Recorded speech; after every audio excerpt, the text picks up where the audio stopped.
हैं, बुरा लग रहा हो। कोई बात नहीं, ऐसे सुनिए, आप लोग सुन रहे हैं ना, मेरी आवाज जा रही वहां तक? चलिए, आप लोग में से पीछे से कुछ बहनें बताएंगे हमें किस महापुरुष के बारे में सुनना चाहेंगे। कुछ बहनें बताइए पीछे से, किसके बारे में सुनना? खड़े जाइए कोई। डॉक्टर राजेंद्र प्रसाद, क्या बात है, किनके बारे में सुनेंगे?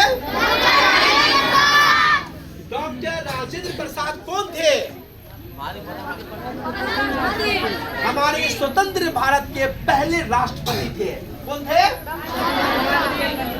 चलिए, डॉक्टर राजेंद्र प्रसाद के कहानी की आपको सुनाएंगे हम। आप लोग सुनेंगे तो ध्यान से सुनिएगा, क्योंकि हमारे बिहार के रहने वाले, हमारे देश को पहला राष्ट्रपति देने वाले राज्य बिहार है ना जी? उसकी कहानी एक बहन ने पूछी, क्या नाम है उनका? खड़े जाइए तो, क्या नाम है उनका? खड़े जाइए, क्या नाम है उनका? हसमुख। क्या बात है, हमेशा हंसते रहिए, बैठिए, सुनाते हैं आपको हम। तो डॉक्टर राजेंद्र प्रसाद जो थे, हमारे देश के पहले राष्ट्रपति थे। उनके बारे में जानना मेरा अधिकार है ना? तो सुन लीजिए, कहते हैं आपको कहानी। डॉक्टर राजेंद्र प्रसाद जब राष्ट्रपति बने तो उनको जो है, जैसे राष्ट्रपति बनते हैं उसको पोती मिलता है सब कुछ, उनके लिए वैसा मकान मिलता है, कुछ मिलता है।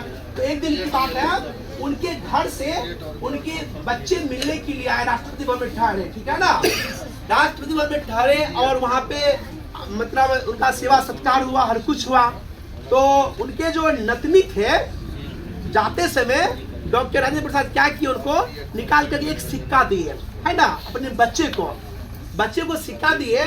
तो वो कहने लगे, बच्चे की माँ कहने लगे कि आप इतने बड़े देश के, इतने बड़े मतलब शासक हैं, नेता हैं, और बच्चे को छोटी सी सिक्का दे रहे हैं। उन्होंने कहा, इस देश में जितनी आबादी है सभी मेरे बच्चे हैं, और सभी को मैं एक सिक्का दूं ना तो फिर भी कम पड़ जाएंगे, नहीं हो पाएंगे। तो ऐसे ऐसे राष्ट्रपति थे जो कि उनकी कृत्य कहानी जान करके हमें रोमांचित हो जाते हैं। एक कहानी और उनकी है जो आपको सुनाना हम चाहेंगे, सब सुनेंगे?